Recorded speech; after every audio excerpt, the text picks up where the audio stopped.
ഒരു പുഴവക്കിൽ വള്ളക്കാരൻ വള്ളം അടുപ്പിക്കുകയാണ്. കാരണം സന്ധ്യാസമയമായി, കാറ്റ് വീശുന്നുണ്ട്, ശക്തിയായി മഴയ്ക്കുള്ള സാധ്യതയുണ്ട്. ഇനി വള്ളം ഇറക്കുന്നത് അത്ര പന്തിയല്ല എന്ന് ഈ വള്ളക്കാരന് തോന്നി. ആ സമയത്ത് ഒരാൾ ഓടി വരികയാണ്. അയാളുടെ കയ്യിലൊരു ബാണ്ടമൊക്കെ ഉണ്ട്. ആ സഞ്ചി പിടിച്ചുകൊണ്ട് അയാൾ പറഞ്ഞു, എനിക്ക് അക്കരെ പോകണമായിരുന്നു. അപ്പോൾ ഇയാൾ പറഞ്ഞു, ഇവിടുത്തുകാരനല്ലെന്ന് തോന്നുന്നു. അല്ല, പക്ഷെ എനിക്ക് അപ്പുറത്ത് പോകണം. ഈ തോണിക്കാരൻ അയാളോട് പറഞ്ഞു, കടത്തുകാരൻ പറഞ്ഞു, ഇല്ല, വള്ളം സന്ധ്യ വരെയേ ഉള്ളൂ, വള്ളം അപ്പുറത്തേക്ക് പോകുന്ന സമയം കഴിഞ്ഞു. ഇയാൾ വീണ്ടും പറയുക, ഇല്ല, എനിക്ക് അപ്പുറത്തേക്ക് പോകണം, എൻ്റെ കയ്യിലിരിക്കുന്നത് എനിക്ക് അപ്പുറത്ത് എത്തിച്ചേ മതിയാവും. ഈ വള്ളക്കാരൻ അയാളോട് പറഞ്ഞു, സാധ്യമല്ല, നിങ്ങൾ കാണുന്നില്ലേ ആകാശം ഇരുണ്ടുകൂടിയിരിക്കുന്നു, കാറ്റും കോളുമുണ്ട്, വള്ളം ഇറക്കാൻ പറ്റില്ല. അപ്പം ഇയാൾ പറഞ്ഞു, ഇല്ല ചേട്ടാ, എന്നെ അപ്പുറത്ത് എത്തിച്ചേ മതിയാവും. ഇയാളുടെ നിർബന്ധത്തിന് വഴങ്ങി, ഇയാളുടെ സങ്കടം കണ്ട് ഈ വള്ളക്കാരൻ വള്ളത്തിൻ്റെ കെട്ടഴിച്ചു. ഈ വള്ളം തുഴഞ്ഞു തുഴഞ്ഞ് പകുതി എത്താറായപ്പോൾ ഈ വള്ളക്കാരന് മനസ്സിലായി കാറ്റിൻ്റെ ഗതി അത്ര പന്തിയല്ല. വള്ളക്കാരൻ ഇയാളോട് ചോദിച്ചു, നീന്താൻ അറിയാമോ? ഇയാൾ പറഞ്ഞു, ഇല്ല. വീണ്ടും വള്ളക്കാരൻ ചോദിച്ചു, ഇയാൾക്ക് നീന്താൻ അറിഞ്ഞുകൂടെ? ഇല്ല, എനിക്ക് നീന്താൻ അറിയില്ല. കാറ്റത്ര പന്തിയല്ലല്ലോ, എന്തു ചെയ്യും? അയാൾ പറഞ്ഞു, സാരമില്ല, പോകുന്നിടത്തോളം പോട്ടെ.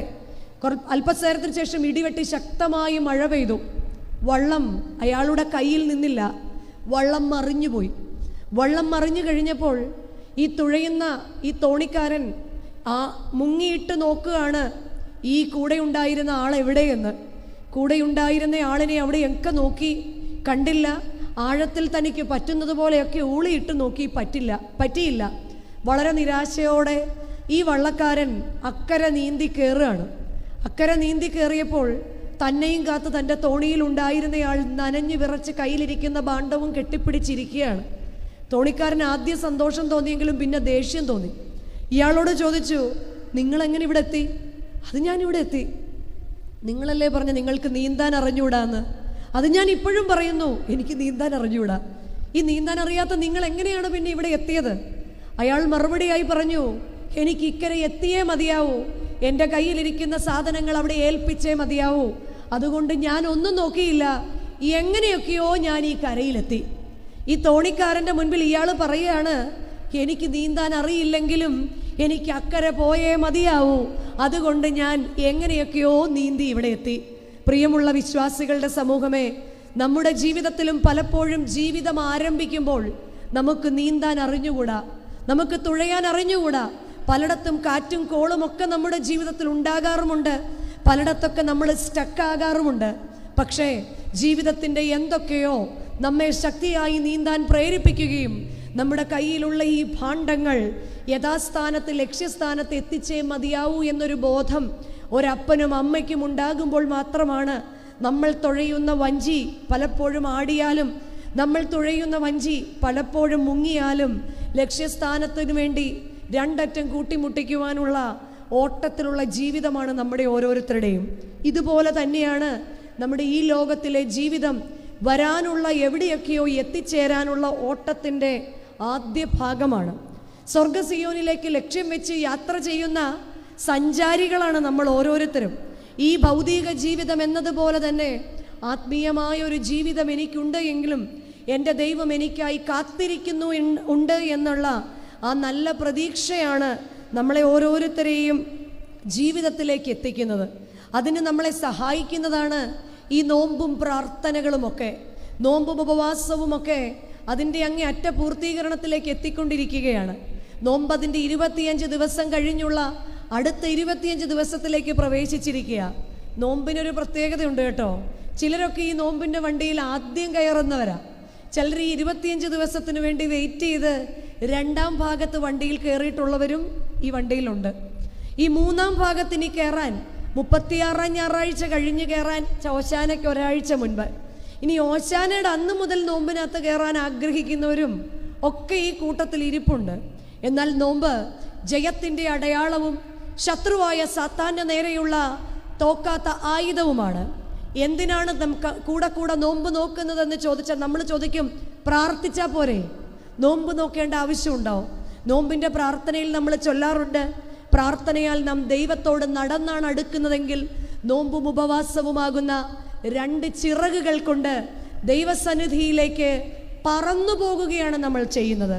യെശയ്യാ പ്രവാചകന്റെ പുസ്തകം നമ്മെ പഠിപ്പിക്കുന്നുണ്ട്, യഹോവയെ കാത്തിരിക്കുന്നവർ ശക്തിയെ പുതുക്കും, അവർ കഴുകന്മാരെ പോലെ ചിറകടിച്ച് പറന്നുയരുമെന്ന്. ദൈവത്തെ കാത്തിരിക്കുന്ന നമ്മൾ അങ്ങനെ ഒരു രാജ്യമുണ്ടെന്നും ഈ രാജ്യത്തിൽ നമുക്ക് നൽകിയിരിക്കുന്ന ഈ ഭാണ്ഡങ്ങളുമൊക്കെ ഉപേക്ഷിച്ച് ആ ഒരു രാജ്യത്തിലേക്ക് കടന്നു പോകും മുൻപേ നമ്മളെ തന്നെ ആത്മശരീരങ്ങളെ ശുദ്ധീകരിച്ചുകൊണ്ട് നോമ്പിനി കുരിശിൻ്റെ വഴിയിലേക്കാണ് യാത്ര ചെയ്തുകൊണ്ടിരിക്കുന്നത്. കുരിശുമായി നമുക്ക് വേണ്ടി ഗാഗുൽത്ത മലയിലേക്ക് കയറിയ, കാൽവരിയുടെ നെറുകയിലേക്ക് കയറിയ കർത്താവിനെ നോക്കി ലക്ഷ്യം തെറ്റാതെ യാത്ര ചെയ്യുവാൻ ഒരു വിശ്വാസിക്ക് സാധിക്കുമ്പോൾ മാത്രമാണ് നമ്മുടെ വിശ്വാസ ജീവിതം അതിൻ്റെ പൂർത്തീകരണത്തിലേക്ക് എത്തിച്ചേരുന്നത്. അതിന് എങ്ങനെയാണ് ഞാൻ വിശ്വാസ ജീവിതം മുന്നോട്ട് കൊണ്ടുപോകേണ്ടത്? ഹെബ്രായ ലേഖനം 12-ാം അധ്യായം 2-3 വാക്യം. ഹെബ്രായ ലേഖനം 12-ാം അധ്യായം 2-3 വാക്യം. ഈ സാന്ത്വനം വളരെ നല്ല പ്രസ്ഥാനമാണ്. ദൈവത്തിൻ്റെ വലിയൊരു ജനത്തിൻ്റെ കൂട്ടായ്മയാണ്. 2 യോഗം കഴിഞ്ഞു, ഇത് 3-ാമത്തേതാണ്. ശരിക്കും ഇന്ന് എന്തിനാ വന്നേ? ഇന്ന് ശരിക്കും ഇവിടെ എന്താ പരിപാടി? ഇന്നിവിടെ ഇപ്പം എന്താ നടക്കുന്നത്? സുവിശേഷ എന്നിട്ട് ആരുടെയും കയ്യിൽ എന്തില്ല? കുറച്ച് പേരുടെയൊക്കെ കയ്യിലുണ്ട്. കുറച്ച് പേരിവിടെ നടക്കുന്നത് എന്താണെന്ന്. എന്താണ് കുഞ്ഞുങ്ങളുടെ ഒന്നും കയ്യിൽ? നിങ്ങൾക്കെല്ലാം സ്വന്തമായ മുറി വേണം, പറ്റുമെങ്കിൽ സ്വന്തമായ ഫോൺ വേണം, എല്ലാം സ്വന്തമായി വേണം. എന്തേ നമുക്ക് സ്വന്തമായി ഒരു വേദപുസ്തകമില്ല? വിശ്വാസത്തിൻ്റെ നായകനും പൂർത്തി വരുത്തുന്നവനുമായ യേശുവിനെ നോക്കുക. തൻ്റെ മുൻപിൽ വച്ചിരിക്കുന്ന സന്തോഷത്തെ ഓർത്ത് അപമാനം അലക്ഷ്യമാക്കി ക്രൂശിനെ സഹിക്കുകയും ദൈവസിംഹാസനത്തിൻ്റെ വലതുഭാഗത്തിരിക്കുകയും ചെയ്തു. 12-ാം അധ്യായം 3-ാം വാക്യം പറയുന്നു, നിങ്ങളുടെ ഉള്ളിൽ ക്ഷീണിച്ചു മടുക്കാതെ ഇരുപ്പാൻ പാപികളാൽ തനിക്കു നേരിട്ട ഇങ്ങനെയുള്ള വിരോധം സഹിച്ചവനെ തന്നെ ധ്യാനിച്ചു കൊള്ളുവിൻ. ഇനിയുള്ള ദിവസങ്ങളിൽ എങ്ങനെയാണ് ഞാൻ എൻ്റെ വള്ളം തുഴയേണ്ടതെന്നുള്ള ചിന്തയിൽ കൂടി മുന്നോട്ട് പോകുന്ന നമ്മളോട് ഈ സന്ധ്യയിൽ കർത്താവ് പറയുകയാണ്, വിശ്വാസത്തിൻ്റെ നായകനും പൂർത്തി വരുത്തുന്നവനുമായ യേശുവിനെ നോക്കുക. എന്നോട് ചേർന്നൊന്ന് പറയാമോ? വിശ്വാസത്തിൻ്റെ നായകനും പൂർത്തി വരുത്തുന്നവനുമായ യേശുവിനെ നോക്കുക. തൻ്റെ മുൻപിൽ വെച്ചിരുന്ന സന്തോഷമോർത്ത് അവൻ അപമാനം അലക്ഷ്യമാക്കി ക്രൂശിനെ സഹിക്കുകയും ദൈവസിംഹാസനത്തിൻ്റെ വലതുഭാഗത്ത് ഇരിക്കുകയും ചെയ്തു. നിങ്ങളുടെ ഉള്ളിൽ ക്ഷീണിച്ച് മടുക്കാതെ ഇരുപ്പാൻ പാപികളാൽ തനിക്കു നേരിട്ട ഇങ്ങനെയുള്ള വിരോധം സഹിച്ചവനെ തന്നെ ധ്യാനിച്ചു കൊള്ളുവീൻ. ഇതാണ് ഇന്നത്തെ ചിന്തയ്ക്കായി ദൈവത്തിൻ്റെ പരിശുദ്ധാത്മാവിൽ ശരണപ്പെടുന്ന ഭാഗം. വിശ്വാസത്തിൻ്റെ നായകനും പൂർത്തി വരുത്തുന്നവനുമായ യേശുവിനെ നോക്കുക. യേശുവിനെ നോക്കുക എന്ന് പറയുന്നത് നമുക്ക് വളരെ ഇഷ്ടമാണ്. കാരണം നമ്മളെല്ലാം യേശുവിനെ നോക്കുന്നത് എന്തിനു വേണ്ടിയാണ്? നമ്മുടെ ഓരോ കാര്യങ്ങളും എവിടെ ഏൽപ്പിച്ചിട്ടുണ്ട്? യേശുവിനെ ഏൽപ്പിച്ചിട്ടുണ്ട്. കർത്താവേ, എൻ്റെ ഇന്ന കാര്യം വിസ തീരാറായി, പിന്നെ ടിക്കറ്റ് ഇനി എടുത്തെങ്കിലേ ഉള്ളൂ, പിന്നെ ഇന്ന ജോലിയുടെ വാലിഡിറ്റി തീരാറായി, പലതും എൻ്റെ കയ്യിലുള്ളത് തീരാറായി. നമ്മൾ യേശുവിനെ ഏൽപ്പിച്ചിരിക്കുക. തിരിച്ച് യേശുവിനെ നോക്കുമ്പോൾ എന്താണ് കാണുന്നത്? തൻ്റെ മുൻപിൽ വെച്ചിരുന്ന സന്തോഷത്തെ അവൻ ഓർത്തു. ആയതിന് അവൻ എന്തു ചെയ്തു? അപമാനത്തെ അലക്ഷ്യമാക്കി. ഈ ലോകം നൽകുന്ന അപമാനങ്ങളെ അലക്ഷ്യമാക്കി. എന്നിട്ടോ ക്രൂശിനെ സഹിച്ചു. ഇപ്പോൾ ദൈവസിംഹാസനത്തിൻ്റെ വലതുഭാഗത്ത് നമുക്ക് വേണ്ടി പക്ഷപാതം ചെയ്തുകൊണ്ടിരിക്കുകയാണ്. യേശുവിനെ നമ്മൾ നോക്കുന്നു. തിരിച്ച് യേശു തമ്പുരാൻ നമ്മളെ നോക്കാൻ ആഗ്രഹിക്കുന്നുണ്ടോ ഇല്ലയോ? നമ്മൾ ഓർക്കുകയാണ്, നമ്മൾ കഷ്ടപ്പെട്ട് പൈസ ഉണ്ടാക്കി ഓരോ പൈസയും സ്വരുക്കൂട്ടി വെച്ച് നമ്മുടെ മക്കളെ പഠിക്കാനായിട്ട് ഓരോ സ്ഥലത്ത് പറഞ്ഞു വിടുകയാണ്. ഉദാഹരണം പറയുകയാണേ, നമ്മുടെ മക്കളെ ഇപ്പം ബാംഗ്ലൂരിലോ നമ്മുടെ മക്കളെ ഇപ്പം കാനഡയിലൊക്കെ പഠിക്കാൻ വിടുകയാണെന്ന് വിചാരിക്കുക. നമ്മളില്ലാത്ത കടമൊക്കെ വാങ്ങി ലോണൊക്കെ എടുത്താണ് പഠിക്കാൻ വിടുന്നത്. ഈ പഠിക്കാൻ വിട്ടിട്ട് ഒരു സുപ്രഭാതത്തിൽ കോളേജിൽ നിന്നൊരു ഫോൺ വരികയാണ്, ബാംഗ്ലൂരിലോട്ടൊന്ന് വരണം. നമ്മൾ അവിടെ ചെന്നു, നമ്മൾ ആ കുഞ്ഞിൻ്റെ കോളേജിൽ ചെന്നു. ഈ കോളേജിൽ ചെല്ലുമ്പോഴാണ് അറിയുന്നത് നമ്മുടെ കുഞ്ഞ് ക്ലാസ്സിൽ കയറാറില്ല, സെമിസ്റ്റർ ഫീസ് അടയ്ക്കാറില്ല, നമ്മുടെ കുഞ്ഞ് പരീക്ഷ എഴുതിയിട്ടില്ല. ഇങ്ങനെ അറിയുമ്പോൾ കഷ്ടപ്പെടുന്ന ഒരപ്പന് അല്ലെങ്കിൽ കഷ്ടപ്പെടുന്ന അമ്മയ്ക്ക് എന്തായിരിക്കാം ഉള്ളിലുണ്ടാകുന്ന ചിന്ത? ഇതുപോലെ നമ്മെ ഓരോരുത്തരെയും പേര് ചൊല്ലി വിളിച്ച് നമ്മുടെ അമ്മയുടെ ഗർഭത്തിൽ നമുക്ക് പേരിട്ട് നമ്മളെ ഈ ഭൂമിയിലേക്ക് വിട്ട നമ്മുടെ അപ്പനായ ദൈവത്തോട് ചേർന്ന് ഈ നോമ്പിൻ്റെ നാളുകളിൽ നമുക്ക് നടക്കാൻ യഥാർത്ഥത്തിൽ ആഗ്രഹമുണ്ടോ? നമ്മളെക്കുറിച്ച് സാക്ഷ്യം പറയാൻ, നമ്മുടെ മക്കളെക്കുറിച്ച് നമ്മൾ വാതോരാതെ സാക്ഷ്യം പറയും അല്ലേ? നമ്മുടെ കുഞ്ഞ് നല്ല കുഞ്ഞാണ്, എൻ്റെ കുഞ്ഞ് അങ്ങനെയാണ്. നമ്മുടെ കുഞ്ഞുങ്ങളുടെ നന്മ മാത്രം പറയാനാണ് നമുക്കിഷ്ടം. ഇങ്ങനെ ദൈവത്തിൻ്റെ മക്കളെക്കുറിച്ച് നന്മ പറയാൻ ഒത്തിരി ഇഷ്ടമാണ്. ഇയ്യോബിൻ്റെ പുസ്തകത്തിൽ 1-ാം അധ്യായത്തിൻ്റെ 1-ാം വാക്യത്തിലും 1-ാം അധ്യായത്തിൻ്റെ 8-ാം വാക്യത്തിലും 2-ാം അധ്യായത്തിൻ്റെ 3-ാം വാക്യത്തിലും യഹോവയാം ദൈവം തൻ്റെ മകനായ ഇയ്യോബിനെ കുറിച്ച്, തൻ്റെ ഭക്തനായ ഇയ്യോബിനെ കുറിച്ച് ഒരേ സാക്ഷ്യം ആവർത്തിക്കുകയാണ്. ഇയ്യോബിൻ്റെ പുസ്തകം 1-ാം അധ്യായം 1-ാം വാക്യവും, ഇയ്യോബിൻ്റെ പുസ്തകം 1-ാം അധ്യായം 8-ാം വാക്യവും, ഇയ്യോബിൻ്റെ പുസ്തകം 2-ാം അധ്യായം 3-ാം വാക്യവും ഒരേ വാക്യമാണ് പറയുന്നത്. എന്താണ് പറയുന്നതെന്നോ? എൻ്റെ ദാസനായ ഇയ്യോബോ നേരുള്ളവനും നിഷ്കളങ്കനും നീതിമാനും ദൈവഭക്തനും ദോഷം വിട്ടകലുന്നവനുമാണ്. ദൈവമായ കർത്താവ് എന്നെയും നിങ്ങളെയും കുറിച്ചും പറയാൻ ആഗ്രഹിക്കുന്നത് ഇങ്ങനെയാണ്: എൻ്റെ ദാസനായ ഇന്നയാളോ നീതിമാനും നേരുള്ളവനും ദൈവഭക്തനും ദോഷം വിട്ടകലുന്നവനും ആകുന്നു. ഇവിടെ രണ്ടാമത് നമ്മൾ കാണുന്നു 1-ാം അധ്യായത്തിൻ്റെ 8-ാം വാക്യത്തിൽ സ്വർഗത്തിൽ ഒരു സഭ കൂടി, സാത്താനും അവിടെ വന്നു നിന്നു. സാത്താൻ്റെ മുൻപിൽ ദൈവം സാക്ഷിക്കുകയാണ്, നോക്ക് എൻ്റെ ദാസനായ ഇയ്യോബ് നമ്മളെയും നോക്കി പറയും, എൻ്റെ ദാസനായ ഇന്നയാള് എന്തെല്ലാം പരീക്ഷണങ്ങൾ വന്നാലും അവൻ നോമ്പിൽ നിന്നോ പ്രാർത്ഥനയിൽ നിന്നോ മക്കളുടെ മുൻപിലുള്ള മാതൃകയിൽ നിന്ന് ജീവിതത്തിൽ നിന്നോ മാറി നിൽക്കുന്നവനല്ല, സത്യം ചെയ്തിട്ടും ഛേദം വന്നാലും മാറാത്തവനാണ് എന്ന് പറയുമ്പോൾ ഇവിടെ സാത്താൻ ഇയ്യോബിനെ കുറിച്ച് ദൈവത്തോട് പറയുകയാണ്, നീ അവന് ചുറ്റും വേലി കെട്ടിയിരിക്കുന്നത് കൊണ്ടാണ് നിന്നെ അവൻ തള്ളിപ്പറയാത്തത്. പ്രിയമുള്ളവരെ, നമ്മുടെ ചുറ്റും വേലി കെട്ടി ദൈവം കരുതുന്നത് കൊണ്ടാണ് നമ്മൾ ഓരോരുത്തരും നമ്മൾ ഈ ഭൂമിയിൽ ജീവിച്ചിരിക്കുന്നത്. എന്നാൽ നമ്മൾ ആഗ്രഹിക്കുന്ന വേലി പലപ്പോഴും പൊളിഞ്ഞു പോകുമ്പോൾ, നമ്മൾ ആഗ്രഹിക്കുന്ന കാര്യങ്ങൾ പലപ്പോഴും തെറ്റിപ്പോകുമ്പോൾ നമ്മളിൽ വലിയ നിരാശ ഉണ്ടാകാറില്ലേ? വീണ്ടും ഇയ്യോബിന് കെട്ടിയ വേലി പൊളിക്കുവാൻ സാത്താനെ ഏൽപ്പിക്കുകയാണ്. പലപ്പോഴും ജീവിതത്തിലെ പ്രതിസന്ധികൾ കർത്താവ് അറിയാതെ ഉണ്ടാകുന്ന അല്ല എന്നും കർത്താവ് അവിടെയും കരുതുന്നുണ്ട് എന്നും ഇയ്യോബിൻ്റെ പുസ്തകത്തിൽ കൂടെ നമ്മൾ മനസ്സിലാക്കുകയാണ്. ഇയ്യോബിൻ്റെ പുസ്തകം 2-ാം അധ്യായം ആകുമ്പോഴത്തേക്കും ഇയ്യോബിൻ്റെ സമ്പത്ത് മുഴുവൻ നഷ്ടപ്പെടുകയാണ്. ഇയ്യോബിൻ്റെ കാളകളും ഇയ്യോബിൻ്റെ കഴുതകളും ഇയ്യോബിൻ്റെ ഭൂസ്വത്തുക്കളും ഇയ്യോബിൻ്റെ 10 മക്കളും ഇയ്യോബിൻ്റെ ഒട്ടകങ്ങളും. ഇയ്യോബ് സർവ്വസമ്പന്നനായിരുന്നു. ഈ സമ്പത്തെല്ലാം ശെബായരും കൽദയരും ഉഷ്ണക്കാറ്റും തീയും ഒക്കെ ഇറങ്ങി വന്ന് ഇയ്യോബിനുള്ളതെല്ലാം ഒറ്റ ദിവസം കൊണ്ട് നശിച്ചു കഴിഞ്ഞിട്ടും ഇയ്യോബ് ദൈവത്തിൻ്റെ മുൻപിൽ വിശ്വസ്തനാണെന്ന് കണ്ടു കഴിയുമ്പോൾ യഹോവയാം ദൈവം 2-ാം അധ്യായത്തിൻ്റെ 3-ാം വാക്യത്തിൽ വീണ്ടും സാക്ഷ്യം പറയുകയാണ്, എൻ്റെ ദാസനായ ഇയ്യോബ് നേരുള്ളവനും നിഷ്കളങ്കനും നീതിമാനും ദൈവഭക്തനും ദോഷം വിട്ടകലുന്നവനുമാണെന്ന്. എന്നാൽ എൻ്റെയും നിങ്ങളുടെയും ജീവിതത്തിൽ വിശ്വാസത്തിൻ്റെ നായകനും പൂർത്തി വരുത്തുന്നവനുമായ യേശുവിന് എൻ്റെ വ്യക്തിപരമായ ജീവിതത്തെയോ എൻ്റെ കുടുംബ ജീവിതത്തെയോ നോക്കുമ്പോൾ ഇങ്ങനെ പറയാൻ സാധിക്കാറുണ്ടോ എന്ന് നമ്മൾ നമ്മളോട് തന്നെ ചോദിക്കണം. പലപ്പോഴും നമ്മളൊക്കെ ഭക്തന്മാരാണെങ്കിലും നമ്മുടെ ഭക്തി പലപ്പോഴും നഷ്ടപ്പെട്ടു പോകുന്നത് എവിടെയാണ്? നമ്മളെ ആരെങ്കിലും അപമാനിക്കുമ്പോൾ കർത്താവ് എന്ത് ചെയ്തു? തൻ്റെ മുൻപിൽ വെച്ചിരുന്ന ആ സന്തോഷത്തെ ഓർത്തു. നിത്യമായ സന്തോഷത്തെക്കുറിച്ചുള്ള ചിന്ത എൻ്റെയും നിങ്ങളുടെയും ജീവിതത്തിൽ ഉണ്ടാകാറുണ്ടോ? നിത്യമായ ആ സന്തോഷത്തെക്കുറിച്ച്, ദൈവത്തോടൊപ്പമുള്ള വാസത്തെക്കുറിച്ച്, അത് നേടിയെടുക്കുന്നതിനെക്കുറിച്ചുള്ള സന്തോഷം.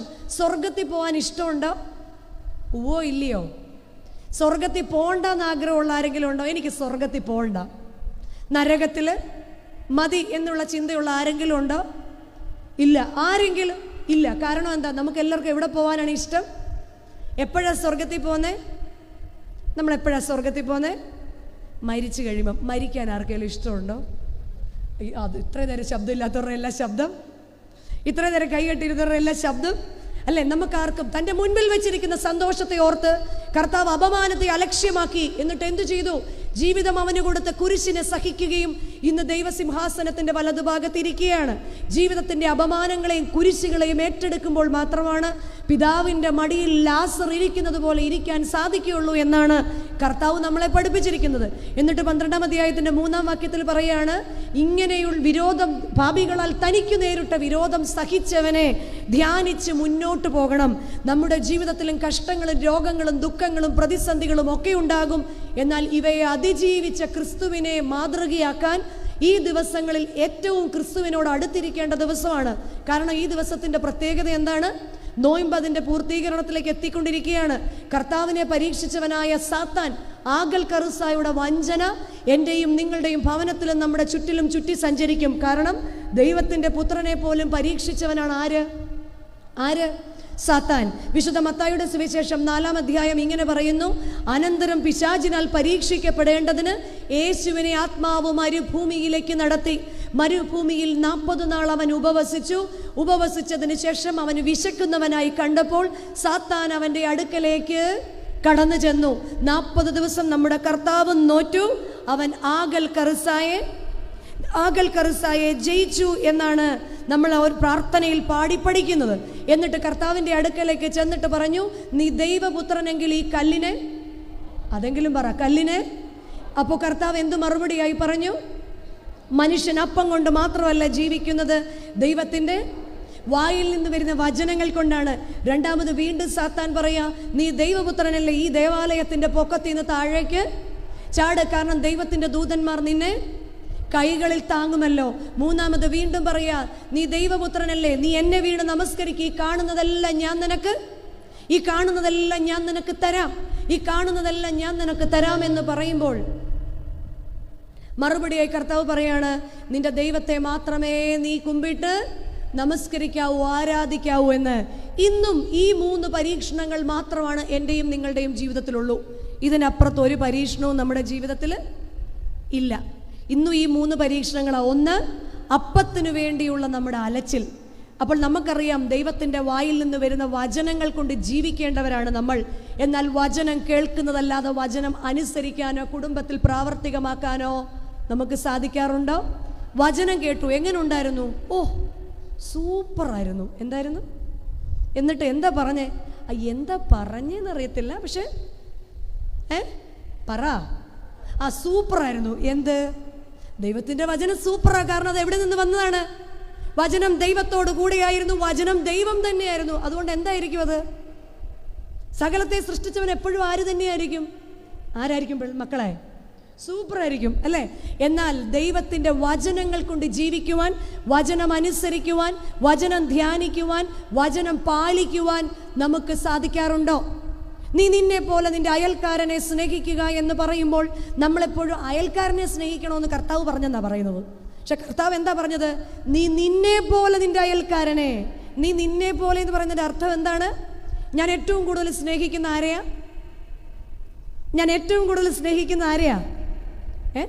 നമ്മളെ തന്നെയാ അല്ലേ? അച്ഛനെ ആരെങ്കിലും എന്തെങ്കിലും പറഞ്ഞാൽ നമ്മൾ പറയാം, എൻ്റെ അച്ഛ പോട്ടച്ഛ അങ്ങ് വിട്ടുകളാം. ഇതേ കാര്യം അച്ഛൻ പറയും, അതുകൊണ്ട് നിന്നെക്കുറിച്ച് ഇതൊക്കെ പറയുന്നു, ഞാൻ ചോദിച്ചിട്ടേ ഉള്ളൂ. അച്ഛൻ പറയും, പോട്ടെ എബ്രാമേ അങ്ങ് ക്ഷമിക്ക്. ഇല്ല അച്ഛാ, ഇത് ഞാൻ ചോദിച്ചിട്ടുള്ളൂ. കാരണം എന്താ? ഞാൻ ഏറ്റവും കൂടുതൽ സ്നേഹിക്കുന്നത് ആരെയാ? മനുഷ്യൻ അപ്പം കൊണ്ടല്ല, ദൈവത്തിൻ്റെ വചനത്തെ അനുസരിക്കാൻ നമ്മുടെ മക്കളുടെ മുൻപിൽ നമുക്ക് സാധിക്കുമ്പോൾ മാത്രമാണ് കർത്താവ് അതിജീവിച്ചതുപോലെ അതിജീവിക്കാൻ നമുക്ക് സാധിക്കുന്നത്. രണ്ടാമത്, നീ ദൈവപുത്രനല്ലേ, ഉയർത്തിന്ന് താഴേക്ക് ചാട്. നിന്റെ ദൈവം അത്ഭുതങ്ങൾ ചെയ്യുന്ന ദൈവമല്ലേ, അവൻ എന്ത് ചെയ്തോളും? ഇന്നും നമുക്ക് ജീവിതത്തിൽ എന്തേ വേണ്ടതുള്ളൂ? ദൈവം നമ്മുടെ ജീവിതത്തിൽ അത്ഭുതം. എല്ലാ കുഞ്ഞുങ്ങളും പ്രാർത്ഥിക്കുന്നത് എന്ത് കിട്ടാൻ വേണ്ടിയാ? A+ കിട്ടാൻ വേണ്ടിയാ അല്ലേ? എല്ലാ PTA മീറ്റിങ്ങിനും അമ്മമാരും ടീച്ചറെ എത്ര A+ കിട്ടും, അവനെ എങ്ങനെ പരീക്ഷ എഴുതിപ്പിക്കുമെന്ന് ഓർത്തായിരിക്കും ടീച്ചർ ഇരിക്കുന്നത്. ടീച്ചറിനോട് വന്ന് ചോദിക്കും, ടീച്ചർ എത്ര A+? അപ്പോൾ ടീച്ചർ മനസ്സിൽ പറയും, ഒത്തിരി കിട്ടാൻ സാധ്യത. ഇതുപോലെ നമുക്ക് അത്ഭുതങ്ങൾ നടത്തുന്ന ദൈവത്തെയാണ് ഇഷ്ടം. നമ്മുടെ ജീവിതത്തിൽ അവൻ്റെ പുസ്തകത്തിൻ്റെ പല താളുകളും പോലും മറിച്ചിട്ടില്ല. അവൻ എന്ത് വേണം? A+ വേണം. അത്ഭുതങ്ങൾ ചെയ്യുന്ന ദൈവത്തെയാണ് നമുക്കിഷ്ടം. മൂന്നാമത് പറയാ, നീ എന്നെ വീട് നമസ്കരിച്ചാൽ ഞാൻ ഈ കാണുന്നതെല്ലാം. നമ്മളോടാണ് ഇങ്ങനെ പറയുന്നതെങ്കിൽ നമ്മൾ 1 അല്ല 2 അല്ല എത്ര പ്രാവശ്യം വേണമെങ്കിലും എന്ത് ചെയ്യും? കാരണം എന്തുകൊണ്ടാണ് നമുക്ക് പലപ്പോഴും നാട്ടിൽ വന്ന് നിൽക്കാൻ പറ്റാത്തത്?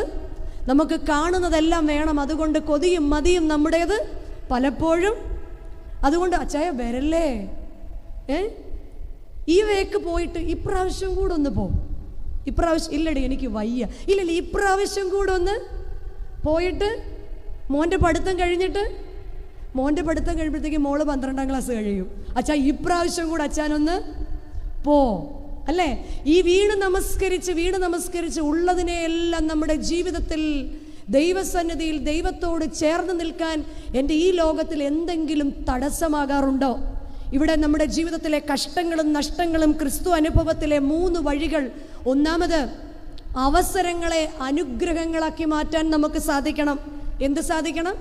അവസരങ്ങളെ അനുഗ്രഹങ്ങൾ. എൻ്റെ ദൈവം എനിക്ക് നൽകിയിരിക്കുന്ന അവസരങ്ങളെ അനുഗ്രഹങ്ങളാക്കി മാറ്റാൻ നമുക്ക് സാധിക്കുമ്പോൾ മാത്രമാണ് എൻ്റെ ജീവിതത്തിലെ ഏത് കഷ്ടത്തെയും ഞാൻ അതിജീവിച്ചു എന്ന് പറയാൻ ക്രിസ്തുവിനോടൊപ്പം നമുക്ക് സാധിക്കുന്നത്. വിശുദ്ധ വേദപുസ്തകത്തിൽ ഉൽപ്പത്തി പുസ്തകം 26-ാം അധ്യായത്തിൽ നമുക്കൊരു കഥാപാത്രത്തെ കാണാം. അബ്രഹാമിൻ്റെ മകനായ അബ്രഹാമിൻ്റെ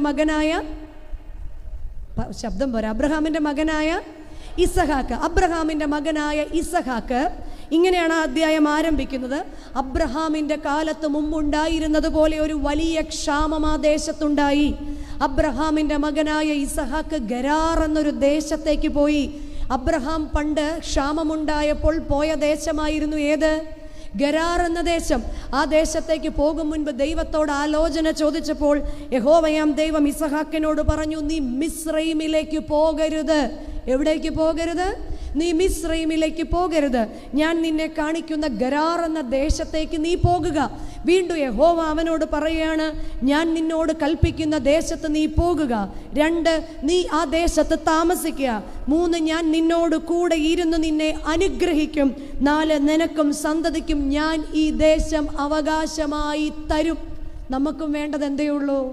ഇത്രയേ ഉള്ളല്ലേ? യഹോവ എൻ്റെ കൂടെ, കർത്താവ് എൻ്റെ കൂടെ ഇരിക്കണം, എൻ്റെ തലമുറകളെ വഴി നടത്തണം, ഞങ്ങൾക്ക് ഈ ദേശത്ത് സമാധാനത്തോടെ. ഇത്രത്തോളം നമ്മളെ ദൈവം നടത്തിയ കൃപകൾക്കായിട്ട് ദൈവത്തെ സ്തുതിക്കാം. ഇന്ന് നമ്മൾ ഈ ദേശത്തായിരിക്കുന്നത് എന്തുകൊണ്ടാണ്? ഇതുപോലെ നമ്മുടെ പിതാക്കന്മാർ കണ്ണുനീരോടുകൂടി, ഇവിടെ സ്വാഗത പ്രസംഗത്തിൽ റൈച്ചാൻ പറഞ്ഞ ഓർമ്മയില്ലേ, 1970 കാലഘട്ടത്തിൽ അമ്മമാരുടെ കരച്ചിൽ കേട്ട് തിരുമേനി ആഹ്വാനം ചെയ്തു, എൻ്റെ ദൈവത്തിൻ്റെ മക്കൾ ദേശത്ത് ചിതറിപ്പോയി, അനുഗ്രഹിക്കപ്പെടണം, അല്ലേ? ഇങ്ങനെ ഓരോ ദേശത്തും ചിതറിപ്പോയപ്പോൾ അവിടെ അപ്പമായും വെള്ളമായും കൂടെ ഇരുന്ന ഒരു ദൈവം നമുക്കുണ്ട്. പലപ്പോഴും നമ്മൾ തളർന്നു വീഴാൻ നേരത്ത് പകൽ മേഘസ്തംഭമായും രാത്രി അഗ്നിതൂണായും വഴി നടത്തിയ ദൈവമില്ലേ? പലപ്പോഴും വെള്ളിയാഴ്ച ദിവസമൊക്കെ പണ്ട് വിളിക്കുമ്പോൾ പറയടി ജോലി പോകുന്ന ലക്ഷണമാണ്, നീ ഒന്ന് ഉപവസിച്ച് കണ്ണുനീരും കൈയുമായിട്ട് അവിടെയും ഇവിടെയും ഉപവസിച്ച് പ്രാർത്ഥിച്ച് ആ കണ്ണുനീരിൻ്റെ ഫലമായി തൊരുത്തുകൂട്ടി ഉറുമ്പരിമണി ശേഖരിക്കുന്നത് പോലെ ശേഖരിച്ച് വെച്ച് മാതാപിതാക്കളുടെ കണ്ണുനീരിൻ്റെ ഫലമായിട്ടാണ് പ്രിയമുള്ളവരെ ഈ ദേശത്ത് നമ്മൾ അനുഗ്രഹത്തോടെ നമ്മുടെ ദൈവത്തിൻ്റെ കൃപയാലാണ്.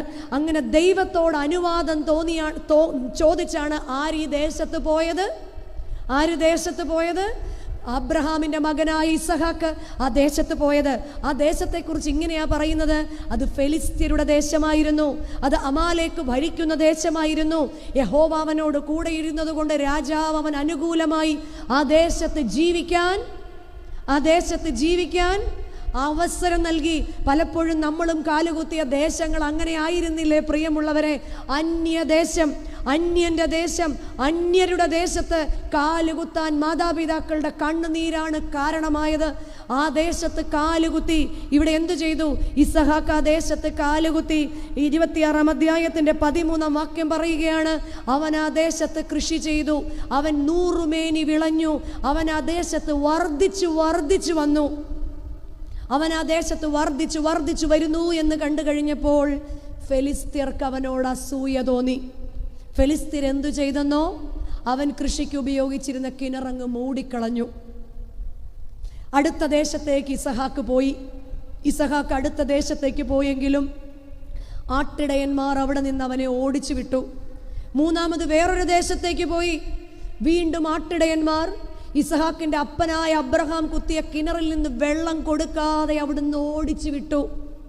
4ാമതൊരു ദേശത്തേക്ക് പോയി. അവനോടാരും ശണ്ടയിടാൻ വരാത്തത് കൊണ്ട് യഹോവ ഈ ദേശം നമുക്ക് അവകാശമായി നൽകി എന്ന് പറഞ്ഞ് ആ ദേശത്തിന് അവൻ രഹോബോത്ത് എന്ന് പേരിട്ടു. ആ ദേശത്ത് യഹോവയ്ക്ക് യാഗപീഠം പണിത് ദൈവത്തെ ആരാധിച്ചു എന്ന് വിശുദ്ധ വേദപുസ്തകത്തിൽ ഉൽപ്പത്തി പുസ്തകം 26-ാം അധ്യായത്തിൻ്റെ 22-ാമത്തെയും 23-ാമത്തെയും വാക്യങ്ങളിൽ കാണാൻ സാധിക്കുന്നുണ്ട്. പ്രിയമുള്ളവരെ, ഇസഹാക്ക് ദൈവത്തോട് ആലോചന ചോദിച്ചിട്ടാണ് ആ ദേശത്തേക്ക് പോയത്. എങ്കിലും പല തടസ്സങ്ങളും ഇസഹാക്കിൻ്റെ ജീവിതത്തിലുണ്ടായി.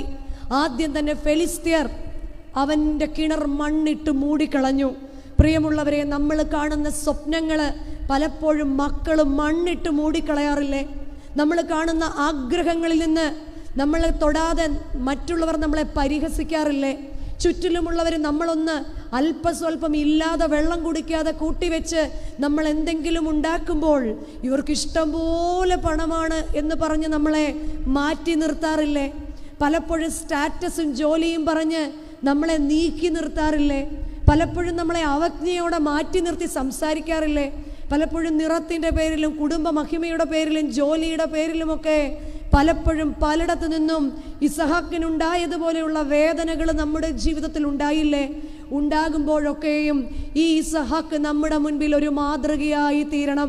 പലപ്പോഴും നമ്മൾ ആവശ്യത്തിന് വേണ്ടി ആരുടെയെങ്കിലും ഭാഗത്തുനിന്നൊരു കടം ചോദിക്കുമ്പോൾ, നിങ്ങളൊക്കെ ഗൾഫുകാരല്ലേ, നിങ്ങൾക്കെന്നാ പൈസയ്ക്ക് എന്നാ ബുദ്ധിമുട്ട് എന്ന് പറഞ്ഞ് പലപ്പോഴും നമ്മളെ വേദനിപ്പിക്കാറില്ലേ? പല വേദനകളിൽ കൂടിയും പല രാത്രിയിൽ കടന്നു പോയിട്ടില്ലേ? ഇവിടെ ഇസഹാക്കിലേക്ക് നമുക്ക് നോക്കാം. ഫെലിസ്ത്യർ മൂടിയ കിണറിലേക്ക് നോക്കി ഇസഹാക്ക് ഒരിക്കലും കരഞ്ഞില്ല. ഓടിച്ചു വിട്ട ആട്ടിടയന്മാരെ അവൻ ചുറ്റും നോക്കിയില്ല. വീണ്ടും ഓടിച്ചു വിട്ടവരെ അവൻ പഴിചാരിയില്ല. അവൻ നോക്കിയത് അവൻ്റെ സൃഷ്ടാവായ ജീവിതത്തിൻ്റെ ഏത് പ്രതിസന്ധിയിലും ദൈവമല്ലാതെ നമുക്കാരുമില്ല എന്ന് മക്കളെ പറഞ്ഞു പഠിപ്പിക്കാൻ ഈ ഇസഹാക്കിനെ പോലെ നമുക്ക് മാതൃകയാകാറുണ്ടോ?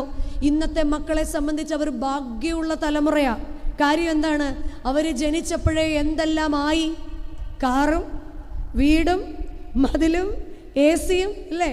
പലപ്പോഴും നമ്മുടെ മക്കൾ പുറകിലിരുന്ന് കാറിലിരുന്ന് പറയാറുണ്ട്, ബാക്കിലോട്ട് അത്ര കൂളിങ് ബാക്കിലോട്ട് ഇതിൻ്റെ കൂളിങ്ങിൽ പോലും നമ്മുടെ ഉള്ളു കത്തുകയാണെന്നുള്ളത് ആർക്കേ അറിയുള്ളൂ? നമ്മൾ നടന്ന വഴി നമ്മുടെ മക്കളെ പറഞ്ഞു പഠിപ്പിക്കാൻ നമ്മളുടെ കുടുംബങ്ങളിൽ നമുക്ക് അമ്മമാർക്ക്, നമ്മുടെ അപ്പന്മാർക്ക് സാധിക്കുമ്പോൾ മാത്രമാണ് കഷ്ടതയുടെ അപ്പവും ഞെരുക്കത്തിൻ്റെ വെള്ളത്തിൻ്റെ കഥയും നമ്മുടെ മക്കളെ പറഞ്ഞു കൊടുക്കുമ്പോൾ മാത്രമാണ് നമ്മുടെ മക്കൾക്ക് മനസ്സിലാകുള്ളൂ. ഇത്രത്തോളം നിന്ദയും ഇത്രത്തോളം അപമാനവും ഇത്രത്തോളം വേദനയും ഇത്രത്തോളം ഉഷ്ണക്കാറ്റിലുമാണ് നമ്മൾ ഇത്രയും പിടിച്ചു നിന്നത് എന്ന്. ഇസഹാക്കിന് എന്തുകൊണ്ടാണ്? ഇസഹാക്ക് ഒരിക്കൽ പോലും ദൈവത്തോട് പരിഭവിച്ചില്ല കേട്ടോ. കാരണം എന്താണെന്നറിയോ? ഇവിടെ വേദപുസ്തകം പറയുന്നുണ്ട്, അവൻ അടുത്ത ദേശത്തേക്ക് പോയി. കാരണം വിളിച്ചിറക്കിയത് ദൈവമാണെങ്കിൽ ദൈവം വിശ്വസ്തനാണെന്നും അവൻ വഴിയിൽ ഉപേക്ഷിക്കുകയില്ല എന്നും ഇസഹാക്കിന് അറിയാമായിരുന്നു. പ്രിയമുള്ളവരെ, നമ്മുടെ മക്കളുടെ മുൻപിലും വ്യക്തിപരമായി ഏത് പ്രശ്നത്തിലും ദൈവം നമ്മളോട് കൂടെയുണ്ട് എന്ന് പറഞ്ഞു കൊടുക്കാൻ നമ്മൾ മാതാപിതാക്കൾക്ക് സാധിക്കാറുണ്ടോ? നമ്മൾ മാതാപിതാക്കൾക്ക് വ്യക്തിപരമായ പ്രാർത്ഥനയിൽ മക്കളുടെ മുൻപിൽ മാതൃകയാകാൻ സാധിക്കാറുണ്ടോ? മുട്ടുമടക്കിയിരുന്ന് പ്രാർത്ഥിക്കുന്ന അപ്പനും കണ്ണുനീരോടുകൂടി മുട്ടുമടക്കുന്ന അമ്മയും, അപ്പൻ്റെ കഷ്ടപ്പാടുകളെയും അമ്മയുടെ കഷ്ടപ്പാടുകളെയും പരസ്പരം ശുശ്രൂഷ മനോഭാവത്തോടുകൂടി പറഞ്ഞു കൊടുക്കുന്ന മാതാപിതാക്കളാകാൻ ഭവനത്തിൽ നമുക്ക് സാധിക്കുമ്പോൾ മാത്രമാണ് നമ്മളായിരിക്കുന്ന അവസ്ഥ നമ്മുടെ മക്കൾ മനസ്സിലാക്കുന്നുള്ളൂ. യേശു തമ്പുരാനോട് ശിഷ്യന്മാർ ചോദിച്ചു, ഞങ്ങളിൽ ആരാണ്? ഇന്ന് നമ്മുടെയൊക്കെ വീട്ടിലെയും ചോദ്യം എന്താണ്? ഇവിടെ ആരാണ്? നിങ്ങളങ്ങ് തിരിച്ചു പോകാവോ? അല്ലേ? തിരിച്ചും നീയൊന്നടങ്ങി ഇരിക്കാവോ? ഇതെല്ലാം ഞാൻ സമ്പാദിച്ചതാണ് അല്ലേ? നമ്മളിൽ ആരാണ് വലിയവൻ? കർത്താവ് എന്ത് ചെയ്തു? കർത്താവ് എഴുന്നേറ്റു, അരയിൽ കച്ചകെട്ടി താന്നിരുന്നു, കാല് കഴുകി ചുംബിച്ചിട്ട് പറഞ്ഞു, ഞാനോ നിങ്ങളുടെ ഇടയിൽ ശുശ്രൂഷക്കാരനെ പോലെയാകുന്നു. കുടുംബങ്ങളിൽ പരസ്പരം ശുശ്രൂഷ ചെയ്യുവാൻ മാതാപിതാക്കൾക്കും മക്കൾക്കും സാധിക്കുമ്പോൾ മാത്രമാണ് നമ്മുടെ എല്ലാം ജീവിതം ക്രിസ്തീയ ജീവിതമായി മാറുന്നത്. അതിനെന്ത് വേണമെന്നറിയാമോ? ദൈവത്തിൻ്റെ പരിശുദ്ധാത്മാവ് നമ്മളുടെ കുടുംബങ്ങളിൽ ഇറങ്ങി വസിക്കണം. നമ്മളുടെ കുടുംബങ്ങളിൽ ദൈവാത്മാവ് ഇറങ്ങി വസിക്കണമെങ്കിൽ കുടുംബങ്ങളിൽ കുടുംബ പ്രാർത്ഥനകൾ വേണം. ഇന്ന് നമ്മുടെ കുടുംബങ്ങളിലെ കുടുംബ പ്രാർത്ഥനകൾ എങ്ങനെയാണ് എന്ന് ഈ മുൻപിലിരിക്കുന്ന കൊച്ചു മക്കളോട് ചോദിച്ചാൽ കൃത്യമായിട്ട് ഇപ്പം പറയും. ചോദിക്കുന്നില്ല. പ്രഭാതത്തിലും സന്ധ്യയിലും ഒന്നിച്ചിരുന്ന് ദൈവത്തിൻ്റെ മക്കൾ ഒന്ന് ചേർന്നിരുന്ന് കണ്ണുനീരോടുകൂടി പ്രാർത്ഥിക്കാൻ നമുക്ക് സാധിക്കാറുണ്ടോ? ഇന്ന് നടത്തിയ ദൈവത്തെ സ്തുതിച്ച് പ്രാർത്ഥിക്കാൻ നമുക്ക് നമ്മുടെ ജീവിതത്തിൽ സാധിക്കുന്നുണ്ടോ? കുടുംബ പ്രാർത്ഥനകൾ എപ്രകാരമാണെന്ന് നമ്മളോട് തന്നെ ചോദിച്ചു നോക്കുക. അപ്രകാരമായിരിക്കും നമ്മുടെ തലമുറ ഭവനങ്ങളിൽ അനുഗ്രഹിക്കപ്പെടുന്നത്. കുടുംബ പ്രാർത്ഥനകൾ പറയുമ്പോൾ പണ്ട് കാലത്ത് ഓർമ്മയില്ലേ? ഒന്നുമില്ലായ്മയുടെ കാലത്ത് ചാണകം മെഴുകിയ തറയിൽ, ഓലമേഞ്ഞ വീട്ടിൽ, ഒരു കീറിയ പായിൽ അപ്പനും അമ്മയും മക്കളുമെല്ലാം ഒന്നുചേർന്നിരുന്ന് പ്രാർത്ഥിച്ച് അവിടെ ഇരുന്ന് കാര്യങ്ങളൊക്കെ പറഞ്ഞ് അപ്പൻ്റെ കഷ്ടപ്പാടുള്ള കയ്യേയും അമ്മയുടെ പട്ടിണിയുള്ള മുഖത്തെയും ഒക്കെ നോക്കുന്ന ഒരു കാലം ഉണ്ടായിരുന്നു. എന്നാൽ ഇന്ന് നമ്മളുടെ ആ പായും ആ പ്രാർത്ഥനകളും എവിടെയാണ് എത്തി നിൽക്കുന്നത്? ഇന്ന് ഒന്നിച്ചുള്ള പ്രാർത്ഥനകൾ എൻ്റെ ഭവനത്തിൽ ശക്തിയുള്ളതാണോ അതോ ചിതറിപ്പോയോ? പലപ്പോഴും കുടുംബ പ്രാർത്ഥന എന്ന് പറയുന്നത് ഇന്ന് അതിൻ്റെ നേതാവ് പലയിടത്തും അമ്മയായിരിക്കും. അമ്മ സന്ധ്യ തൊട്ട് എന്ത് തുടങ്ങും? പ്രാർത്ഥിക്കുന്നില്ലേ? ഇരിക്കുന്നില്ല, പറഞ്ഞുകൊണ്ട് എന്ത് ചെയ്യുന്നേ ഉള്ളൂ? നടക്കുന്നേ ഉള്ളൂ. അപ്പോൾ വരാന്തയിലിരിക്കുന്ന ആൾ പറയും, തുടങ്ങ് ഞാനങ്ങോട്ട് പറഞ്ഞു കറക്റ്റ് വന്നോളാം. അപ്പം മോളിലിരിക്കുകയാണ് മോൻ, ചൂടല്ലേ, മോൻ മുകളിലിരിക്കുകയാണ്. മോൾ എന്ത് ചെയ്യുകയാണ്? ട്യൂഷൻ കഴിഞ്ഞ് വന്നതേ ഉള്ളൂ. എല്ലാവർക്കും സ്വന്തമായ മുറിയും ഇഷ്ടം പോലെ സൗകര്യങ്ങളുമായി. പണ്ട് ഒരു മുറിയും ഒരു പായും ഒരു ടി വിയും ഒരു ഫോണും ഒക്കെ ആയിരുന്ന സമയത്ത് നമ്മളെല്ലാം ഒരു വട്ടത്തിലുണ്ടായിരുന്നു. വിളിച്ച വെളിപ്പാട് അകലെ ഉണ്ടായിരുന്നു. എന്നാൽ ഇന്ന് നമ്മൾക്ക് പലപ്പോഴും കുടുംബ പ്രാർത്ഥനകളിൽ ഒന്നിച്ചിരിക്കാൻ സാധിക്കുന്നില്ല എങ്കിൽ ഓർക്കുക, ഒന്നിച്ചിരുന്ന് പ്രാർത്ഥിക്കാത്ത കുടുംബങ്ങളുടെ ഭിത്തി ഇളകിപ്പോകും. ഞാൻ ആരാണെങ്കിലും, ഞാൻ ആകാശത്തിൽ കൂടുകൂട്ടിയാലും എന്നെ താഴെ ഇറക്കുന്നൊരു ദൈവമുണ്ട്. എന്നാൽ ഞാൻ പൊട്ടക്കിണറ്റിൽ കിടന്നാലും എന്നെ മിസ്രൈമിൻ്റെ അധിപതിയാക്കുന്നൊരു ദൈവമുണ്ടെന്ന് പറയുന്ന യോസഫിനെ മാതൃകയാക്കണം. നമ്മുടെ മക്കളോട് പറഞ്ഞു കൊടുക്കണം, മക്കളെ, ദൈവമില്ല എങ്കിൽ നമ്മൾ വെറും മണ്ണ് മാത്രമാണ്. അബ്രഹാം ദൈവമില്ലായിരുന്നു എങ്കിൽ വെറും ഒരു കൽപ്പണിക്കാരൻ മാത്രമായി തീർന്നേനെ. ദൈവം അവനോട് കൂടെ ഇരുന്നപ്പോൾ അവൻ വിശ്വാസികളുടെ പിതാവായി മാറിയില്ലേ? യാക്കോബ് ദൈവമില്ലായിരുന്നെങ്കിൽ വെറും ഒരു ചതിയൻ മാത്രമായിരുന്നേനെ. ദൈവം അവനോട് കൂടെ ഇരുന്നപ്പോൾ യാക്കോബ് ആരായി മാറി? ഇസ്രായേലായി മാറി. ദാവീദ് ദൈവമില്ലായിരുന്നെങ്കിൽ ദാവീദ് വെറും ഒരു ആട്ടിടയൻ മാത്രമായിരുന്നു. ദാവീദിൻ്റെ അപ്പനായ ഈശായിയോട് പ്രവാചകൻ മക്കളെക്കുറിച്ച് ചോദിച്ചപ്പോൾ ഇങ്ങനെ ഒരു മകൻ ഉള്ളതായിട്ട് പോലും അപ്പൻ പറഞ്ഞില്ല.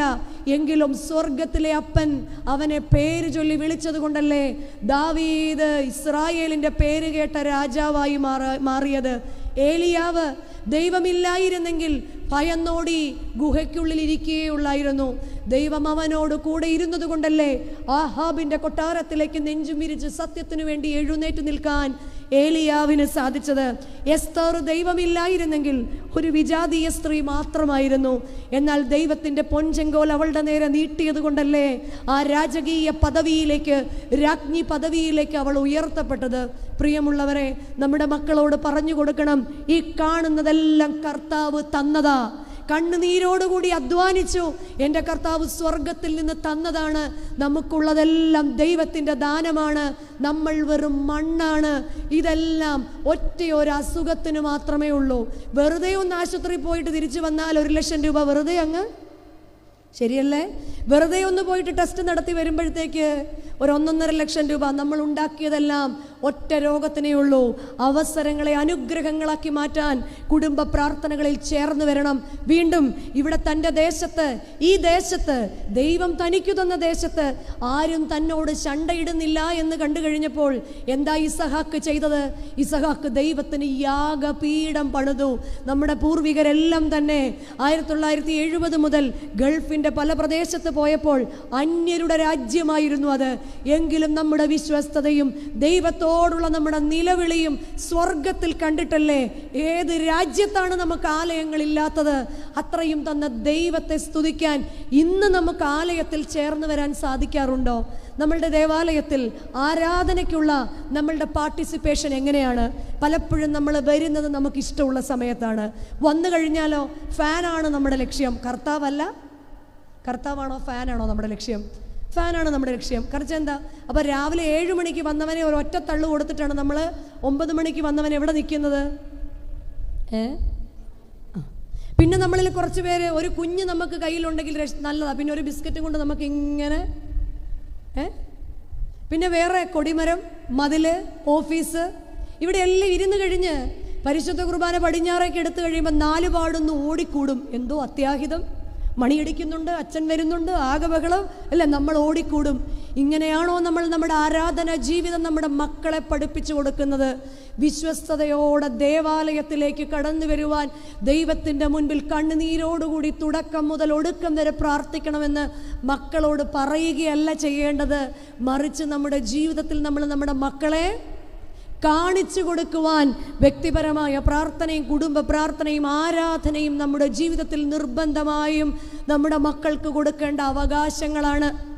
ഇവിടെ ഇസഹാക്ക് ഇങ്ങനെ ഇരിക്കുന്ന സമയത്ത് ഫെലിസ്ത്യരും ആട്ടിടയന്മാരും എല്ലാം തിരിച്ചു വരികയാണ്. ഇത് കണ്ടിട്ട് ഇസഹാക്ക് ചോദിക്കുകയാണ്, എന്നെ ഒഴിവാക്കിയവര്, എന്നെ ഒറ്റപ്പെടുത്തിയവര്, എന്നെ തള്ളിക്കളഞ്ഞവരെ, നിങ്ങൾ എന്തിനാണ് എന്നെ ഉപദ്രവിക്കാനായി വീണ്ടും വരുന്നത്? 26-ാം അധ്യായത്തിൻ്റെ 28-ാം വാക്യം പറയുകയാണ്, യഹോവ നിന്നോട് കൂടെയുണ്ട് എന്ന് ഞങ്ങൾ സ്പഷ്ടമായി കണ്ടു എന്ന്. ഇസഹാക്കിൻ്റെ ശത്രുക്കൾ ഇസഹാക്കിനോട് പറയാണ്, നിന്റെ ദൈവം നിന്നോട് കൂടെയുണ്ട് എന്ന് ഞങ്ങൾ സ്പഷ്ടമായി കണ്ടു. പലപ്പോഴും നമ്മളും കാണാറില്ലേ, ഇത് ദൈവത്തിൻ്റെ മക്കൾ മറ്റുള്ളവരെ പഠിപ്പിച്ചു കൊടുക്കണം. ദൈവം നമ്മളോട് കൂടെയുണ്ട് എന്ന് നമ്മളെ പകയ്ക്കുന്നവരും നമ്മളെ നിന്ദിക്കുന്നവരുടെയും മുൻപിൽ കണ്ണുനീരോടുകൂടി പ്രാർത്ഥിച്ച് ദൈവത്തോട് ചേർന്ന് നിന്ന് അവസരങ്ങളെ അനുഗ്രഹങ്ങളാക്കി മാറ്റണം. രണ്ടാമത്, അവകാശങ്ങളെ അലക്ഷ്യമാക്കി മാറ്റരുത്. അവകാശങ്ങളെ അലക്ഷ്യമാക്കി മാറ്റരുത്.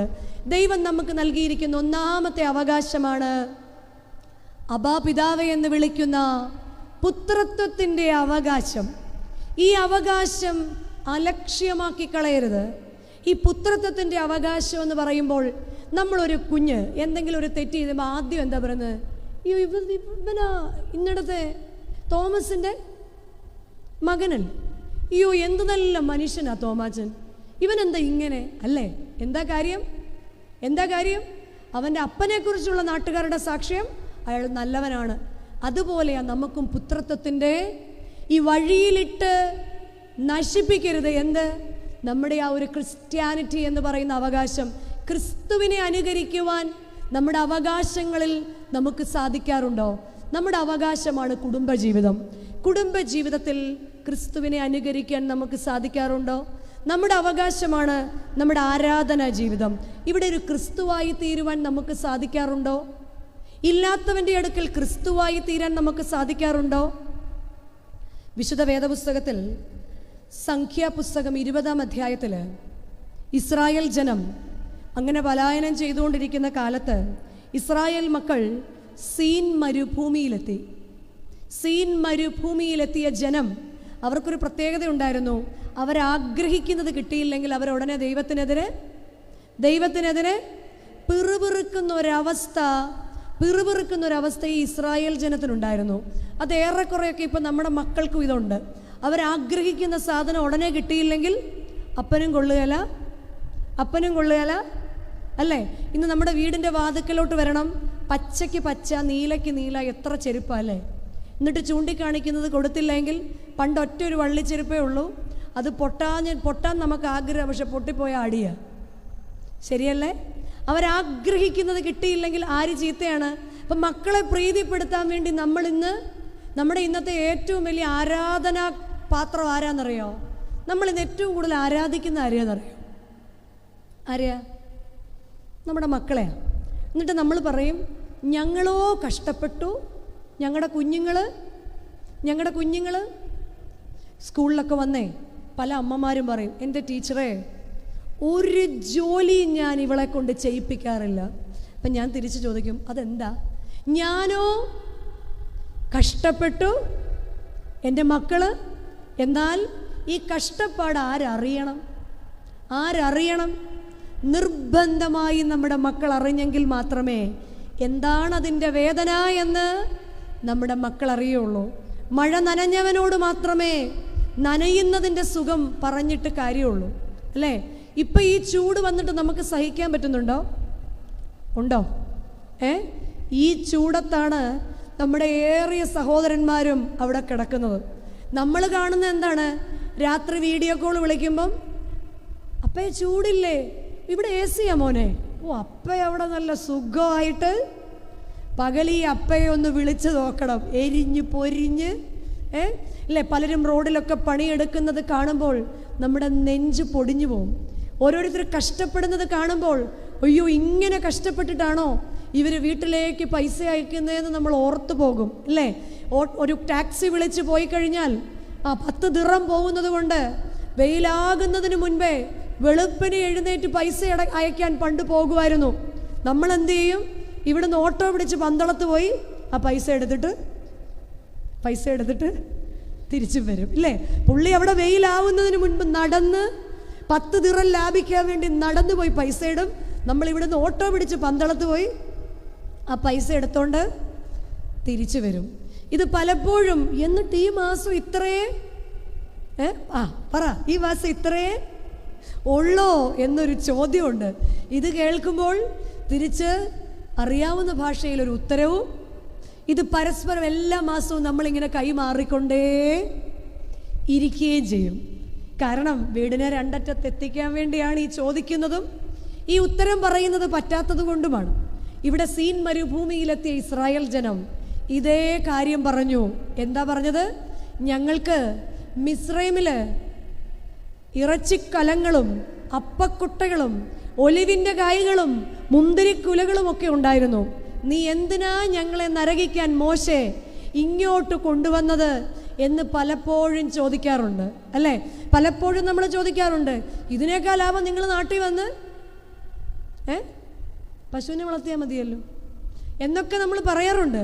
പക്ഷേ അനുദിനം നടത്തുന്ന ദൈവം ഈ ജനം പലപ്പോഴും മറന്നുപോവാ. ഇവിടെ ഇസ്രായേൽ ജനം അങ്ങനെ പിറുപിറുത്തപ്പോൾ മോശയ്ക്ക് വല്ലാതെ ദുഃഖം തോന്നി. മോശ ദൈവത്തിൻ്റെ സന്നിധിയിൽ കമന്ന് കിടന്ന് പ്രാർത്ഥിക്കുക. മോശ കമന്ന് കിടന്ന് പ്രാർത്ഥിച്ച് യഹോവയാം ദൈവം മോശയോട് പറയാണ്, നീ എഴുന്നേറ്റ് വടിയെടുത്ത് കയ്യിൽ പിടിച്ച് അഹറോനെയും കൂട്ടി നിന്റെ ജനവുമായിട്ട് പാറയുടെ അടുക്കലേക്ക് ചെല്ലുക. വടി ഉയർത്തിപ്പിടിച്ച് പാറയോട് കൽപ്പിക്കുക, പാറ നിനക്ക് ജലം നൽകുമെന്ന്. അതുപോലെ തന്നെ മോശ എഴുന്നേറ്റ് വടിയുമെടുത്ത് അഹറോനെയും കൂട്ടി തൻ്റെ ജനത്തെയും കൂട്ടി ഈ പാറയുടെ അടുക്കലേക്ക് ചെന്നു. മോശയ്ക്ക് കോപം സഹിക്കവയ്യാതെയായി. മോശയ്ക്കറിയാം വെള്ളം കിട്ടുമെന്ന്. കാരണം എന്താ? ഫറവോയുടെ കൊട്ടാരത്തിൽ ഈ വടിയാണ് മത്സരികൾക്ക് അടയാളമായത്. ഈ വടിയാണ് ചെങ്കടലിനെ പകുത്തത്. ഈ വടിയാണ് ദൈവത്തിൻ്റെ ജനത്തെ നടത്തിയത്. അതുകൊണ്ട് മോശയ്ക്കറിയാം. അതുകൊണ്ട് മോശ എന്ത് ചെയ്തു? ഈ വടിയെടുത്ത് പാറയുടെ മേൽ 2 അടി അടിച്ചു. പാറയിൽ നിന്ന് ശക്തിയായിട്ട് വെള്ളം വന്നു. ഇസ്രായേൽ ജനമൊക്കെയും ഈ വെള്ളം കുടിച്ച് തൃപ്തിപ്പെട്ടു, സന്തോഷിച്ചു. ഈ സന്തോഷത്തിൻ്റെ ഇടയ്ക്ക് യഹോവയാം ദൈവം മോശയെ വിളിച്ചിട്ട് പറഞ്ഞു, മോശയെ കൊള്ളാം, നന്നായിരിക്കുന്നു, പക്ഷെ നീ കനാൻ കാണുകയില്ല. നീ കനാൻ എന്താ കാര്യം? ഞാൻ നിന്നോട് ആവശ്യപ്പെട്ടത് എന്താണ്? ഈ വടിയെടുത്ത് പാറയോട് കൽപ്പിക്കാനാ. നീ എന്തു ചെയ്തു? ഈ വടിയെടുത്ത് പാറയിൽ. നമ്മുടെ ജീവിതത്തിലും പലപ്പോഴും ദൈവം എന്താണ് ആഗ്രഹിക്കുന്നതെന്ന് നമുക്കറിയാം. നമ്മുടെ കുടുംബജീവിതത്തിൽ ഇങ്ങനെയൊന്നും ബഹളം വെക്കരുതെന്ന് നമുക്കറിയാം. ഇങ്ങനെയൊന്നും സ്നേഹത്തിൻ്റെ ഇടയ്ക്കിൽ ദൈവസ്നേഹം അറ്റുപോകുന്ന രീതിയിൽ മക്കളുടെ മുൻപിൽ കിടന്ന് ശണ്ട കൂട്ടരുതെന്ന് നമുക്കറിയാം. പലപ്പോഴും കനാൻ പോലെയുള്ള പല അനുഗ്രഹങ്ങളും നമ്മുടെ കുടുംബജീവിതങ്ങളിൽ ഇല്ലാതെയാകുന്നതിൻ്റെ കാരണം എന്താണ്? ദൈവസ്നേഹത്തിന് പകരം പലതിനെയും ആക്രോശത്തോടെ സംസാരിക്കുകയും പലരും പറയുന്നത് ഞങ്ങൾ കഷ്ടപ്പെട്ടതാന്ന് പറഞ്ഞ് പിന്നെ ചിരിക്കത്തില്ല, മിണ്ടത്തില്ല. കാരണം എന്താണ്? ഇതെല്ലാം ഞാൻ കഷ്ടപ്പെട്ടതാ, അല്ലേ? മക്കളെയും മരുമക്കളെയും കൊച്ചുമക്കളെയും തമ്മിൽ പോലും നമ്മൾ വേർതിരിവ് വരുത്താറുണ്ട്. ഇത് ഗൾഫിൽ നിന്ന് കൊണ്ടുവന്ന് അതുകൊണ്ട് നാട്ടിലുള്ള കൊച്ചുമക്കൾ എവിടെ ഇരുന്നാൽ മതി? പറ. നമ്മുടെ ഏറ്റവും വലിയ വേദനയാണ് നാട്ടിൽ നിൽക്കുന്നവരുടെ അത്, അല്ലേ? ഇതെൻ്റെ മോൻ ഗൾഫിൽ നിന്ന് കൊടുത്തു വിട്ടത്, അതുകൊണ്ട് നാട്ടിലുള്ള കുഞ്ഞ് എവിടെ ഇരുന്നാൽ മതി? താഴെ ഇരുന്നാൽ മതി. അത് പറയുമ്പോൾ പലരുടെയും ഉള്ളു പിടയ്ക്കും. കാരണം ഇത് അനുഭവിച്ചിട്ടുള്ളവരാണ് നമ്മൾ. പലപ്പോഴും അനുഗ്രഹത്തിന് പകരം ശാപം വരുന്നത് നമ്മുടെ പല സംസാരങ്ങൾ കൊണ്ടല്ലേ? നമ്മുടെ കുടുംബജീവിതങ്ങൾ മുന്നോട്ട് പോകാൻ 3 C's വേണം എന്ന് പറയും. അതിൽ ഒന്നാമത്തെ C ആണ് കമ്മ്യൂണിക്കേഷൻ. വിദേശത്തായിരുന്നാലും സ്വദേശത്തായിരുന്നാലും ദൈവവുമായും പരസ്പരവും നമുക്ക് എന്തു വേണം? കമ്മ്യൂണിക്കേഷൻ വേണം. ആവശ്യങ്ങൾ മാത്രം പറയുന്ന ദൈവത്തെയും ആവശ്യങ്ങൾ മാത്രം വിദേശത്തേക്ക് വിളിച്ചു പറയുന്ന മക്കളെയുമല്ല മാതാപിതാക്കൾക്ക് വേണ്ടത്. മറിച്ച് അവരുമായുള്ള ഒരു സ്നേഹബന്ധം, ഹൃദയങ്ങൾ തമ്മിലുള്ളൊരു ബന്ധം അല്ലേ? കഴിച്ചോ എന്നും കുടിച്ചോ എന്നും ചോദിക്കാൻ നമ്മളിൽ എത്ര പേർക്ക് സമയം കിട്ടാറുണ്ട്?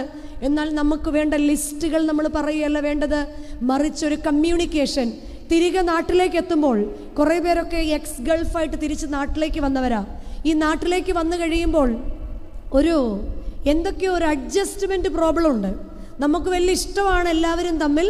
പക്ഷേ വീട്ടിലൊരു പെട്ടെന്ന് നാഥൻ വന്ന് കൺട്രോൾ ചെയ്യുമ്പോൾ അല്ലേ, എന്തെടുത്താലും കുറ്റം പറയുമ്പോൾ നമുക്കും, എന്തെടുത്താലും ഈ കുറ്റം മാത്രം കേൾക്കുമ്പോൾ നമുക്കും അത്ര ഇഷ്ടമല്ല. പലപ്പോഴും ദൂരെ ഇരിക്കുമ്പോൾ നമ്മൾ ഓർക്കും നമ്മുടെ പ്രിയപ്പെട്ടവരൊന്ന് അടുത്ത് വന്നിരുന്നെങ്കിൽ എന്ന്. വന്നു കഴിഞ്ഞാൽ എന്തേ ഉള്ളൂ? നമുക്ക് പരസ്പരം സംസാരിക്കാനൊന്നും ഒരു വണ്ടിയിൽ വന്നാലും നമുക്ക് പരസ്പരം മിണ്ടാനില്ല. ഒരു വീട്ടിൽ ഒരു മുറിയിൽ ഉറങ്ങിയിട്ട് നമുക്ക് പറയാനൊന്നുമില്ല. നമ്മളിൽ പലരും പല മുറികളിലാണ് കിടന്നുറങ്ങുന്നത് പോലും നമ്മൾ മനസ്സിലാക്കുന്നില്ല. നമ്മൾ പലരും മക്കൾക്ക് കൂട്ടിച്ച പണ്ട് തൊട്ടേ ഞാൻ മോടകൂടാ, അതുകൊണ്ട് ഇപ്പോഴും മോടകൂടാ എന്ന് പറയുന്ന പരസ്പരം മിണ്ടാനില്ല, പരസ്പരം പറയാനില്ല. ആകെ 2 സംഭാഷണങ്ങൾ മാത്രമേ ഉള്ളൂ വീട്ടിൽ. ചോറ് വിളമ്പട്ടെ, എന്നാ എടുത്തോ അല്ലേ? ചോറുണ്ണാനായിട്ട് വന്നിരുന്നാലോ? നമ്മൾ ചെയ്യുന്ന എന്താണ്? നമ്മുടെ വീടുകളിലേക്ക് നോക്കിയാൽ മതി. നമ്മുടെ കമ്മ്യൂണിക്കേഷൻ ഇല്ലാത്തതിൻ്റെ ആദ്യത്തെ ലക്ഷണം നമ്മളുടെ ഊണുമേശയ്ക്ക് അഭിമുഖമായിരിക്കും എപ്പോഴും വീട്ടിലെ TV. ചോറെടുത്ത് മേശപ്പുറത്ത് വെക്കുമ്പോൾ ആദ്യം എന്ത് ചെയ്യും? ഈ TVയും കൂടെ അങ്ങ് ഓൺ ചെയ്യും. പിന്നെ ആർക്കും ഒന്നും പറയാനില്ല, ഇങ്ങനെ നോക്കി എന്തൊക്കെയോ. എന്നാൽ നമ്മൾ നമ്മുടെ മക്കളോട് കാണിച്ചു കൊടുക്കണം. മക്കളെ, പണ്ട് ഇല്ലായ്മയുടെ കാലത്ത് ഈ വിളക്കിന് ചുറ്റും ഒരു അപ്പനിരുന്ന് ചോറുണ്ണുമായിരുന്നു. അദ്ദേഹത്തിൽ വേണ്ടതിലും അധികം അദ്ദേഹം ആ പാത്രത്തിൽ എടുക്കുമായിരുന്നു. ഇനിയൊന്ന് ഓർത്ത് നോക്കണേ.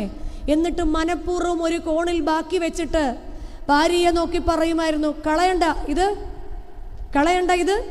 ഇല്ലായ്മയുടെ കാലത്ത് തൻ്റെ ഭാര്യയ്ക്ക് ഉണ്ടാകില്ലെന്ന് ഉറപ്പുണ്ടായിരുന്ന അപ്പൻ മനഃപൂർവ്വം ചോറെടുത്ത് പാത്രത്തിൻ്റെ കോണിൽ മാറ്റി വെച്ചിട്ട് അമ്മയോട് പറയും, കളയണ്ട, ഇത് കഴിച്ചോളാൻ. പകുത്തു കൊടുക്കുന്ന ആ സ്നേഹം ഊണുമേശയിലായിരുന്നു അപ്പൻ്റെയും അമ്മയുടെ സ്നേഹം നമ്മൾ മക്കളായിരുന്നപ്പോൾ ആദ്യം കണ്ടുപഠിച്ചത്.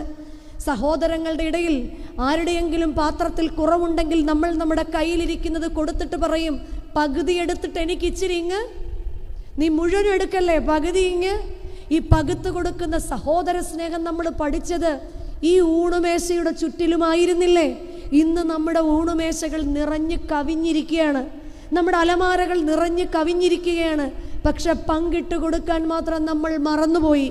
ഇന്നെല്ലാം ഹൈജീൻ കൂടിക്കൂടി നമ്മളാരും പരസ്പരം പങ്കിടാത്തവരായി മാറി. എല്ലാവരും കണ്ടീഷണൽ സ്നേഹങ്ങൾ കൊടുക്കുന്നവരായി മാറി. ഈ ഒരു കമ്മ്യൂണിക്കേഷൻ ദൈവത്തിൻ്റെ പരിശുദ്ധാത്മാവേ, എൻ്റെ അവകാശമായി എൻ്റെ കുടുംബജീവിതത്തിൽ ഈ കമ്മ്യൂണിക്കേഷൻ തിരികെ കൊണ്ടുവരാൻ നമുക്ക് സാധിക്കണം. പണ്ട് ദേവാലയത്തിൽ ഓരോരുത്തരെയും അറിയാം, ഇന്നിടത്ത് ഇന്ന ആളുടെ ഇന്ന മകൻ. എന്നാൽ ഇന്ന് ദേവാലയങ്ങളിൽ മത്സരങ്ങളായി തുടങ്ങി.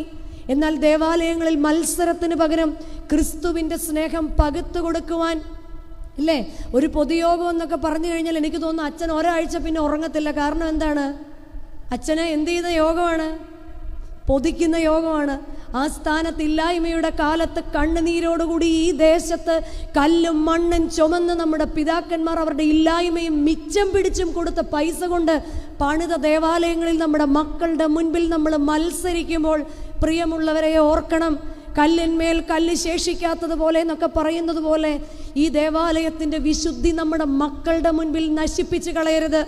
ദൈവവുമായിട്ടുള്ള ബന്ധം, ദേവാലയത്തോടുള്ള ബന്ധം നമ്മുടെ മക്കളോട് കാണിച്ചു കൊടുക്കണം. ഇതിനെല്ലാം 2ാമത്തെ C വേണം. എന്താണ്? കോംപ്രമൈസ്. ചില കോംപ്രമൈസുകൾ കുടുംബത്തിൽ. എനിക്ക് TV കണ്ടുകൊണ്ട് കഴിക്കാനാണ് ഇഷ്ടം, പക്ഷേ ഞാൻ എന്നെ തന്നെ കോംപ്രമൈസ് ചെയ്യുന്നു. എനിക്ക് സംസാരിക്കാൻ ഇഷ്ടമില്ല, എങ്കിലും എൻ്റെ ഭാര്യയോട് ഞാൻ സംസാരിക്കും. കഴിഞ്ഞിടയ്ക്ക് ഞാൻ എവിടെയോ വായിച്ചു, ജോലി കഴിഞ്ഞ് ഭർത്താവ് വൈകുന്നേരം വരാൻ നേരത്ത് ഭാര്യയെ ഫോൺ ചെയ്ത് ചോദിച്ചു, വൈകിട്ട് വരുമ്പോൾ എന്തെങ്കിലും വാങ്ങിക്കൊണ്ട് വരണമെന്ന്. അപ്പം നമുക്കറിയാമല്ലോ, നമ്മൾ 2 സാധനയിലും മറന്നു പോകും. ആദ്യം പറഞ്ഞു ഒന്നുമില്ല എന്ന് പറഞ്ഞു. പിന്നെ വിളിച്ചിട്ട് 2 സാധനങ്ങൾ പറഞ്ഞു, അയ്യോ ഇതൊക്കെ വേണം. ഇത് കേട്ട് ഭർത്താവ് പറഞ്ഞു, ഇനി എന്തെങ്കിലും ഉണ്ടെങ്കിൽ പറ, ഞാൻ ഈ വീട്ടിൽ വരുന്ന ഉടനെ നീ ഇനി പഞ്ചസാരയില്ല പാലില്ല എന്ന് പറയരുത്. അപ്പോൾ അവൾ തിരിച്ചു പറഞ്ഞു. വീണ്ടും അദ്ദേഹം ചോദിച്ചു, എന്തെങ്കിലും വാങ്ങിക്കൊണ്ട് വരണോ? ഭാര്യ മറുപടിയായി പറഞ്ഞു, ഉവ്വ് വേണം. അപ്പോൾ ഭർത്താവ് മറുപടിയായി പറഞ്ഞു, എനിക്കറിയാമല്ലോ, നീ പറ എന്താ? 2 ചെവിയും 2 കണ്ണുകളും കൊണ്ടുവരണം. അപ്പം അയാൾ ചോദിച്ചു, എന്തോ വേണമെന്നാ പറഞ്ഞേ? 2 ചെവിയും 2 കണ്ണും കൊണ്ടുവരണമെന്ന്. എന്താ അത്? അതെന്തിനാണ്? എന്നെ ഒന്ന് കേൾക്കാൻ നിങ്ങളുടെ 2 ചെവിയും ഒന്ന് മുഖത്ത് നോക്കാൻ നിങ്ങളുടെ 2 കണ്ണും ഒന്ന് കൊണ്ടുവന്ന നന്നായിരുന്നു എന്ന്. ഇന്ന് നമുക്ക് പരസ്പരം നോക്കാനും കേൾക്കാനും ഒന്നും സമയമില്ല. നമ്മളുടെ മക്കൾക്ക് നമ്മളോട് പറയാനും ഇല്ല, നമ്മളുടെ മക്കളെ നമുക്ക് കേൾക്കാനും ഇല്ല. അവരെല്ലാം അവരുടെ കൂട്ടുകാരെയാണ് ഏൽപ്പിച്ചിരിക്കുന്നത്. കാരണം എന്താണ്? സുഖങ്ങൾ ഇന്ന് കൂടിപ്പോയി. ഇന്ന് ഓരോ മുറിയും ഓരോ മതിലുകളാക്കി അവരവരുടെ മുറിക്കുള്ളിൽ അവരവരുടെ ലോകം സൃഷ്ടിക്കാനാണ് പുതിയ തലമുറയ്ക്ക് ഇഷ്ടം. കാരണം എന്താണ്? നമുക്കൊന്നിച്ചിരുന്ന് പറയാനൊന്നുമില്ല. ചില കോംപ്രമൈസുകൾ നമ്മുടെ ജീവിതത്തിൽ വേണ്ടേ പ്രിയമുള്ളവരെ? ചില കോംപ്രമൈസുകൾ. എൻ്റെ അപ്പൻ്റെയും അമ്മയുടെയും ഇഷ്ടത്തിന് എൻ്റെ ഇഷ്ടത്തെ ഞാൻ കോംപ്രമൈസ് ചെയ്യുക. പ്രായമുള്ളവരുടെ ഇഷ്ടത്തിന് എൻ്റെ ഇഷ്ടത്തെ ഒന്ന് കോംപ്രമൈസ് ചെയ്യാൻ, മക്കളുടെ ഇഷ്ടങ്ങൾക്ക് എൻ്റെ ഇഷ്ടങ്ങളെ ഒന്ന് കോംപ്രമൈസ് ചെയ്യാനൊക്കെ നമ്മുടെ ജീവിതത്തിൽ നമുക്ക് സാധിക്കുമ്പോൾ മാത്രമാണ് 3ാമത്തെ C, കമ്മിറ്റ്മെൻറ്റ്, അവിടെ പൂർണ്ണമാകുന്നത്. നമുക്ക് നമ്മുടെ കുടുംബത്തോടും നമ്മുടെ വിശ്വാസ ജീവിതത്തോടും ഒക്കെ ചില കമ്മിറ്റ്മെൻറ്റുകളുണ്ട്. ഈ കമ്മിറ്റ്മെൻറ്റുകളൊക്കെ പൂർണ്ണമാക്കുവാൻ നമ്മുടെ ജീവിതത്തിലെ അവകാശങ്ങളെ അലക്ഷ്യമാക്കാതെ നമ്മളുടെ കടമകളെക്കുറിച്ച് ബോധ്യമുള്ളവരായി തീരണം. ആകയാൽ പ്രിയമുള്ളവരെ, വിശ്വാസത്തിൻ്റെ നായകനും പൂർത്തി വരുത്തുന്നവനുമായ യേശുവിങ്കിലേക്ക് നോക്കുക. ഇനിയുള്ള ദിവസങ്ങൾ കുരിശിനോട് ചേർന്ന് യാത്ര ചെയ്യേണ്ട ദിവസമാണ്. ഓരോ ദിവസത്തിലും നമുക്ക് കാണാൻ സാധിക്കാം. ഈ പെസഹ നമുക്ക് വളരെ ഇഷ്ടമാണല്ലേ? പള്ളി വന്നാൽ നല്ല രസമാണ്, കുറച്ച് ആരാധന, അത് കഴിഞ്ഞ് എല്ലാവരും കൂടെ ചേർന്ന് അപ്പം മുറിച്ച് അപ്പം ഭക്ഷിക്കുന്നു. എന്നാൽ ഈ പെസഹായിൽ ഇരിക്കുന്ന ക്രിസ്തുവിനെ കാണാൻ ശ്രമിച്ചിട്ടുണ്ടോ? ഈ പെസഹായിൽ ഇരിക്കുന്നതിന് മുൻപ് കർത്താവ് ശിഷ്യന്മാരോട് പലപ്പോഴായിട്ട് പറഞ്ഞു, മനുഷ്യപുത്രൻ പിടിക്കപ്പെടും, മനുഷ്യപുത്രൻ കൊല്ലപ്പെടും, അവരെന്നെ പിച്ചി ചീന്തും, അവരെന്നെ ക്രൂശിക്കും എന്നൊന്നും പറഞ്ഞപ്പോൾ ശിഷ്യന്മാർക്ക് മനസ്സിലായില്ല. പെസഹായിൽ കർത്താവ് പറഞ്ഞു, മർക്കോസിൻ്റെ വിരിച്ചൊരുക്കിയ മാളിക പെസഹായിക്കായിട്ട് ഒരുക്കണമെന്ന്. അങ്ങനെ വിരിച്ചൊരുക്കിയൊരു മാളികയായിട്ട് നമ്മളോടൊപ്പം പെസഹ ഭക്ഷിക്കുവാൻ നമ്മുടെ കർത്താവ് ഇതാ എഴുന്നള്ളി വരുന്ന ദിവസങ്ങൾ അടുത്ത് വന്നിരിക്കുകയാണ്. ആ കർത്താവിനെ കാണണം. കാരണം കർത്താവ് എത്ര വേദനയോടുകൂടിയായിരിക്കും അല്ലേ? നമ്മളോട് ഡോക്ടർ പറയാ അടുത്ത വെള്ളിയാഴ്ച മരിക്കും. ഉയ്യോ, പിന്നെ നമ്മുടെ അവസ്ഥയൊന്ന് ചിന്തിച്ച് നോക്കിക്കേ. കുറച്ചു നേരം നമ്മൾ കരയും, കുറച്ചു നേരം നമ്മൾ നെഞ്ചത്തടിക്കും, കാര്യങ്ങളൊക്കെ അറേഞ്ച് ചെയ്യും, ബാങ്ക് ബാലൻസ് ഒക്കെ എഴുതി ഇന്നയാൾക്ക് കൊടുക്കും അല്ലേ? എന്നിട്ട് നമ്മൾ പലരോടും വേദന പറയും. അപ്പം നമ്മൾ കേൾക്കുന്നവർ പറയും, നീ ഒന്ന് ചുമ്മാതെ. നമ്മുടെ വേദന ആർക്കു മാത്രമേ അറിയത്തുള്ളൂ? ഈ വേദന സഹിച്ചവന് മാത്രമേ അറിയുള്ളൂ. ഈ അപ്പം തൻ്റെ കയ്യിലെടുക്കുമ്പോൾ കർത്താവിൻ്റെ ഹൃദയത്തിൻ്റെ നെഞ്ചിടിപ്പ് എന്താണെന്ന് ചിന്തിച്ചിട്ടുണ്ടോ? ഇവിടെ ഓരോ പെസഹായിലും ആ നെഞ്ചിടിപ്പ് കേൾക്കാൻ നമുക്ക് സാധിക്കുമ്പോൾ മാത്രമേ കുരിശിൻ്റെ വഴിയിലേക്ക് ഞാൻ സഞ്ചരിക്കുന്നുള്ളൂ. കാരണം ഈ പെസഹ അവസാനത്തെ പെസഹയാണെന്ന് പറഞ്ഞ കർത്താവ് പറയുന്നത്. പത്രോസ് വാങ്ങി ഭക്ഷിച്ചു, എന്നിട്ട് വലിയ ഡയലോഗൊക്കെ പറഞ്ഞു. എന്ത്? ആരെല്ലാം നിന്നെ ഉപേക്ഷിച്ചാലും ഞാൻ നിന്നോടുകൂടെ കട്ടയ്ക്കുണ്ട് അല്ലേ? എന്നിട്ട് എന്ത് ചെയ്തു? ആദ്യം തന്നെ ഇടറിപ്പോയി. ശിഷ്യന്മാരെല്ലാം പറഞ്ഞു, ഒന്നും പ്രശ്നമില്ല, ഞങ്ങൾ കൂടെയുണ്ട്. ഇതെല്ലാം കേട്ടിട്ട് ആ കൂട്ടത്തിലെ ഏറ്റവും ഇളയവനായ യോഹന്നാൻ പെസഹ ഭക്ഷിച്ചതിന് ശേഷം തമ്പുരാൻ്റെ നെഞ്ചോട് ചേർന്ന് കിടന്നു. തമ്പുരാൻ്റെ നെഞ്ചോട് ചേർന്ന് കിടന്നപ്പോൾ ആ നെഞ്ചിൻ്റെ ഇടിപ്പ് യോഹന്നാന് കേൾക്കാൻ സാധിച്ചു. ആ ഇടിപ്പായിരിക്കുമല്ലോ കുരിശിൻ്റെ ചുവട്ടിലും യോഹന്നാനെ എത്തിച്ചത്.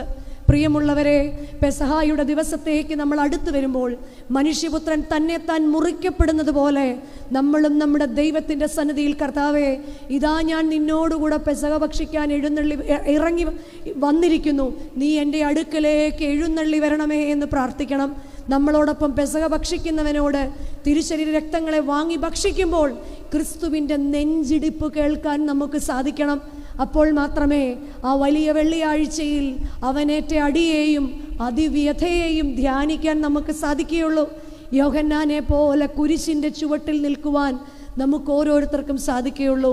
നമ്മുടെ ജീവിതത്തിൻ്റെ കുരിശുമായിട്ട് നമ്മൾ ക്രിസ്തുവിൻ്റെ അടുക്കലേക്ക് ആ വലിയ വെള്ളിയാഴ്ച ചെല്ലുമ്പോൾ എബ്രായ ലേഖനം 12-ാം അധ്യായത്തിൻ്റെ 3-ാം വാക്യം പറയുകയാണ്, പാപികളാൽ തനിക്കു നേരിട്ട ഇങ്ങനെയുള്ള കഷ്ടങ്ങളെ സഹിച്ചവനെ ധ്യാനിക്കുവാൻ, നമ്മുടെ കുരിശുമായി ക്രിസ്തുവിൻ്റെ അടുക്കലേക്ക് ചെല്ലുവാൻ, അനുഗ്രഹിക്കപ്പെട്ട ആ ശുശ്രൂഷയിൽ പങ്കുചേരുവാൻ, ക്രിസ്തുവിൻ്റെ വേദനയോടെ നമ്മുടെ വേദനകളെയും ചേർത്ത് വയ്ക്കുവാൻ, ക്രിസ്തുവിൽ നമ്മുടെ സകല കഷ്ടങ്ങളെയും നമ്മുടെ ദുഃഖങ്ങളെയും നമ്മുടെ പാപങ്ങളെയും കബറടക്കുവാൻ, ഉത്ഥാന പെരുന്നാളിൽ സത്യമായും നമ്മുടെ ഭവനത്തിൽ നഷ്ടപ്പെട്ട ക്രിസ്തുവിൻ്റെ സ്നേഹം ഉയർത്തെഴുന്നേൽക്കുവാനും, ഈ വർഷത്തെ ഈ നോമ്പും അതിനോട് ചേർന്നുള്ള പെരുന്നാളുകളും മുഖാന്തരമായി തീരട്ടെ എന്ന് പ്രാർത്ഥിച്ചുകൊണ്ട് ആശംസിച്ചുകൊണ്ട് വിശ്വാസത്തിൻ്റെ നായകനും പൂർത്തി വരുത്തുന്നവനുമായ യേശുവിങ്കിലേക്ക് നമുക്ക് നോക്കാം. ആയതിന് നമ്മുടെ ജീവിതത്തിൽ ലഭിച്ചിരിക്കുന്ന അവസരങ്ങളെല്ലാം നമുക്ക് അനുഗ്രഹങ്ങളാക്കി മാറ്റാം. 2, നമ്മുടെ ജീവിതത്തിലെ അവകാശങ്ങളെ അലക്ഷ്യമാക്കാതെ തലമുറകൾ മുൻപിൽ മാതൃകയായി തീരുവാൻ ദൈവത്തിൻ്റെ പരിശുദ്ധാത്മാവ് നമ്മെല്ലാവരെയും സഹായിക്കട്ടെ എന്ന് പ്രാർത്ഥിച്ചുകൊണ്ട് ആശംസിച്ചുകൊണ്ട് എൻ്റെ വാക്കുകളെ നിർത്തുന്നു. ദൈവം എല്ലാവരെയും സമൃദ്ധിയായിട്ട് അനുഗ്രഹിക്കട്ടെ.